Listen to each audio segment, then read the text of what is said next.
Now at 11 o'clock, police opened fire during a barricade involving a suspected burglar. We're live from the scene with the latest on what led to that shooting. And supporters of Allison Chow have gathered outside the courthouse where her father, Jeffrey, is expected to make his first court appearance. He faces several charges, including child abduction. And SoCal Gas shuts off service to 135 homes and coastal communities. Why they say it's too dangerous to continue service and what residents are being told.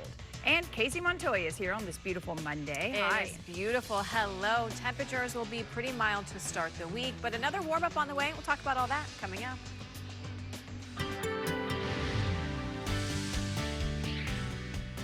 Good morning, everyone, and welcome to the KTLA 5 Morning News at 11 a.m. I'm Lou Parker. And I'm Lauren Lister in for Glenn Walker. We're following developing news at this hour from the Mid-City area where a burglary suspect has been shot and killed in a confrontation with police. And it all happened after an hours-long standoff. Kimberly Chang is live at the scene with the very latest information. Good morning, Kimberly.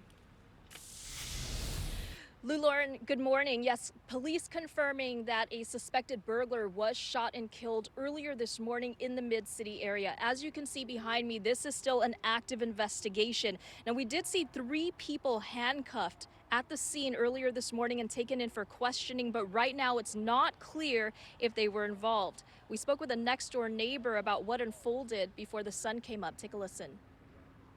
So I woke up and it was just the police telling us to leave. But I talked to my uncle, and he said that the guy was trying to take the screen out of our window and actually get into our house, but my uncle was on the other side of the window.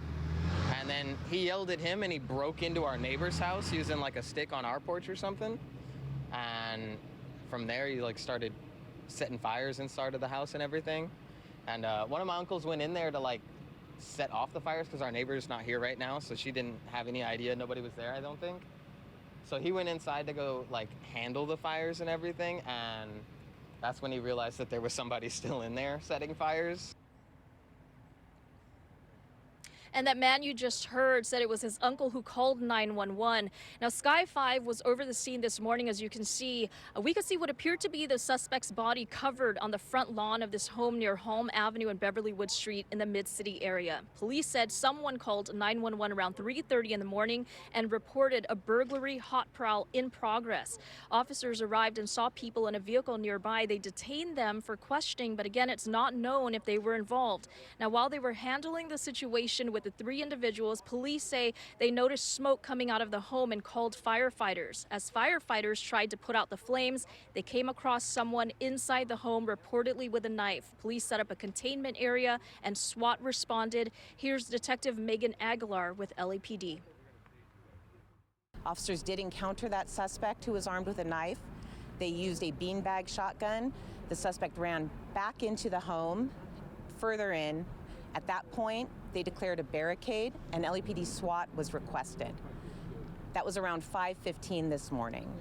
As SWAT arrived, they began to assume the roles that the West LA officers had been in, and the suspect came out one of the side windows. He was still armed with a knife, and there was an officer-involved shooting.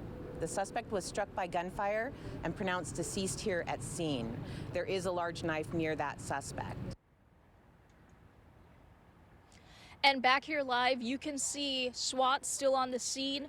Investigators still have this area taped off as they continue in this investigation. We haven't seen the coroner's office arrive yet, the medical examiner's office.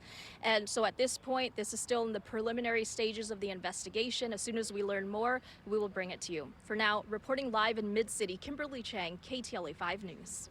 All right, Kimberly, thank you for that. A series of home break-ins is causing more concern for residents in a San Fernando Valley neighborhood. The latest was last night on the 4900 block of Noah Line Avenue in Encino. 3 other homes in Encino were also broken into in recent weeks, including one belonging to the rapper Blast. We'll get more on this developing news from our Aaron Myers coming up in the next half hour. Turning to developing news in the Florence neighborhood of South Los Angeles, where a pedestrian was killed by a hit-and-run driver. First responders arrived on Gage Avenue between Broadway and Main Streets just after 1 a.m. They found a woman, approximately 48 years old, in the middle of the street. They rushed her to a hospital where she died of her injuries. Right now, there is no description of the suspect's vehicle. The father of a 15-year-old Monterey Park girl who went missing for a week is expected to be arraigned today. Supporters of Jeffrey Chow and his daughter gathered outside the Alhambra courthouse this morning. Chow was arrested Friday on suspicion of child abduction, conspiracy, and falsifying a police report.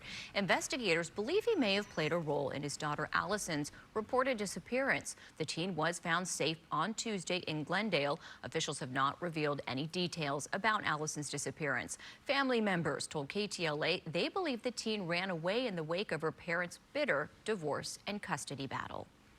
Another disruption for the Rancho Palos Verdes neighborhood that is being impacted by the ongoing landslide. SoCal Gas has now turned off service to more than 130 homes in order to protect public safety.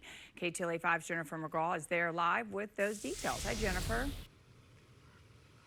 Hi, Lou. Right now there's an emergency meeting to discuss the future for this community, but right now the situation is dire. The roads are so uneven, many of them even shut down because it is just too unsafe to pass. Power, electric, and gas are meeting with city leaders.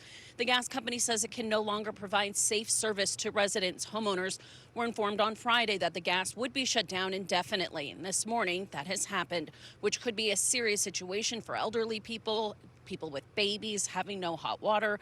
A substantial amount of rainfall from earlier this year has resulted in trapped water, accelerating the land movement in the area, specifically in a neighborhood called Portuguese Bend. Nearly 100 homes have been damaged so far. One council member saying in the last 6 to 12 months, things have exponentially accelerated. The mayor spoke with us this morning about the unforeseen future for this community.